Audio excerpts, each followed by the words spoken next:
Hello there, Alan speaking here, and this is my Tomb Raider 2 random stories for the PlayStation 1. And it's again not a review, just me talking about my experiences and the time I spent playing the game. I actually own multiple copies of the game, but they don't work on the PlayStation 3. I don't know why that is, so again I've had to download it from the PSN store. But that's not too much of a problem as it's always on my PlayStation now. And let me tell you a little something about the intro. The sound is taken directly from Braveheart when the arrows are flying through the air on the war scene. Just have a listen.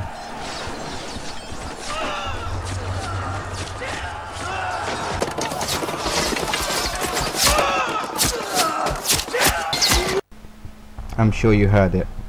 And anyway, on to the loading screen and then main menu of Tomb Raider 2. You're instantly going to notice there's a red passport now and the music's changed, like an updated version of the Tomb Raider 1 theme. You'll then want to go to Lara's home and wonder who is that guy with her. The first thing you're going to notice is, wow, you're outside. Outside in the open at Lara's home. What next? I'll tell you what next. You're going to notice she has a butler. You can jump over him and you're then going to notice the new fluent movement that Lara has. She can roll in midair. Wow, it seems faster too. I then started to explore Lara's home to notice a lot of missing things, but then a lot of updated things, lighting for instance. And let me tell you, who didn't lock Winston in this freezer? I mean, he was creepy, and if you played this game at night, all you would hear is the rattling cups when he was trying to give you cups of tea. I'm not too sure how I figured out how to do this, but I think it maybe was on a magazine. You would lure him in by standing at the back of the freezer. Unknowing, he would walk straight to you just to stand in front of you to offer you a cup of tea. You'd then have to jump over him, quickly roll, and then press that button and you've locked him in. Wow, what disturbed children we were. Then on to the story.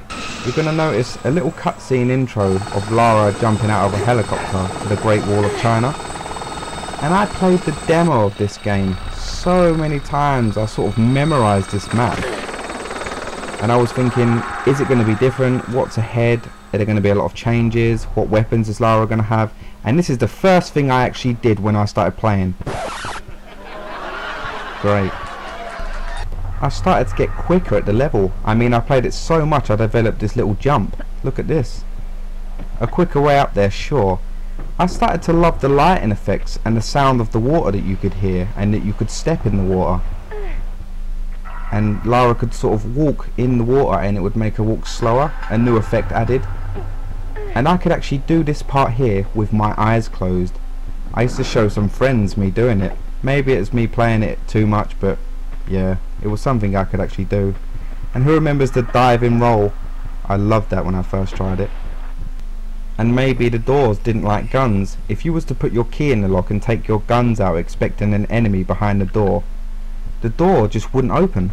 I'm not too sure why that is, but maybe a Great Wall security maybe.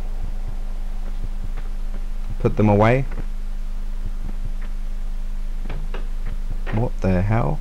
Now let me show you this little trick with Lara's Uzis and automatic pistols.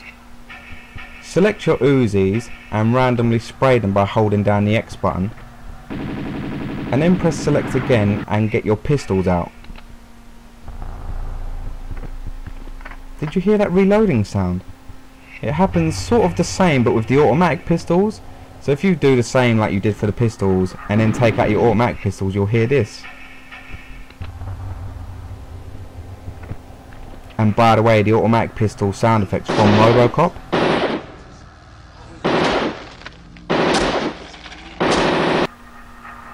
Just a single shot part. I then noticed that there was a lot of human presence on this game, unlike the first Tomb Raider where you only killed a handful of human beings. On this one, Lara became a mass murderer in seconds. And who can forget the first time you went on the boat? Wow, I loved it so much. The game threw you into situations that would scare you, like this underwater level where you had no clue where to go. There was no indication too, you just had to swim along hoping you'd find a way out. I think I died about 50 times at first when I got to this level. And the first thing I noticed in the distance was a great white shark. I ain't fighting it. And this game had a lot of action on it. It kept you on your toes all the time. One trap would come up in front of you and you would expect to get past it and that was it. And then it would surprise you with something else happening almost straight away. Something you didn't expect. And I thought that was a good thing, like this panel of ice. You would jump through it and think, what next? And then you had to quickly make a decision and jump ahead to grab onto the wall. Death even came from above. Wow. And the first time I got on this snowmobile, the first thing I wanted to do was run somebody over. I got my wish granted very quickly, I guess. Man, I love this with the music that got you pumping. And do you remember the first time you got to the Barkhang Monastery level? And you noticed there was a little mini war going on, so you decided to blow everything in sight up. If you had the grenade launcher, that is. And then you would notice, what is going on here? They're all attacking me. What kind of war are they having? I literally blew up everything in sight before I was happy. I then found out if you actually kill these marksmen here, these thugs, the monks actually help you throughout the level, saving ammo, and they actually do help you because some of these guys are very brutal. And did anyone ever notice there was these eyes randomly scattered throughout the level, pretty much everywhere? And there's a part in the game where you're near these flaming gas cylinders where some of the eyes are actually moving. Sort of simulating that the eyes are actually watching you. I always found that kind of okay. Hold on. And I remember shooting this bell to run through this door thinking, what's behind this? What haven't we seen yet? Bear in mind I was actually playing this at night at the time. Heard these and thought, nah, I'm out of here. I decided to face them as long as there wasn't any more surprises hiding around the corners. Wow, shocking. And who can remember the floating island level? It was so scary. You saw these demons coming towards you like they were flying with gold dust. Oh, and did I mention how hard this game was? Yeah, I forgot to mention I died thousands of times, and I'm not exaggerating. Death could come from anywhere, you just didn't expect it. So it was trial and error, death here, death there, or basically death everywhere. I even died in mid-air. No joke. But despite that, I still pushed forward, and I loved the amount of good weapons you got on this game, especially the beast grenade launcher.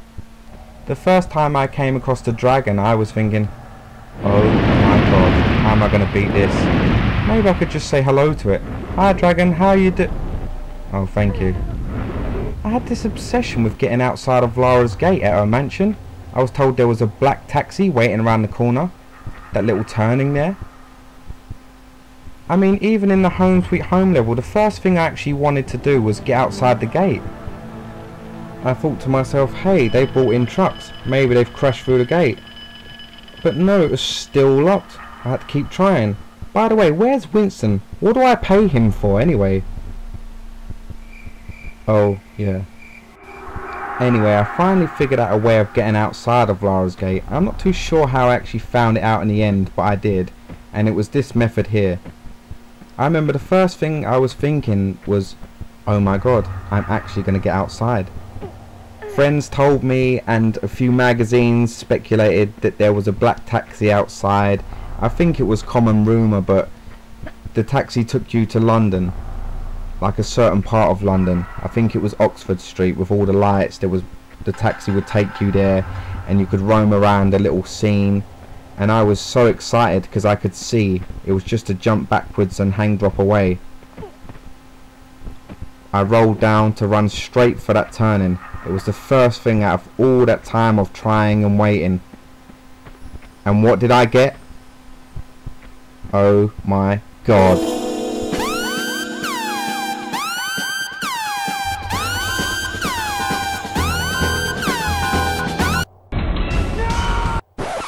Ah well, what should I have expected? I then ran left and right to see if there was any other exits or openings, but it was nothing, just a blank wall of emptiness.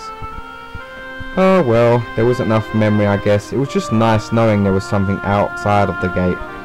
So that was my Tomb Raider 2 random stories. A little too in depth maybe, but it was the things I experienced along the way playing the game, and it's what made the game special to me. I spent at least 2 years playing this game, even when Tomb Raider 3 was out. Anyway, give this game a try. It's really cheap in the PSN store. Goodbye.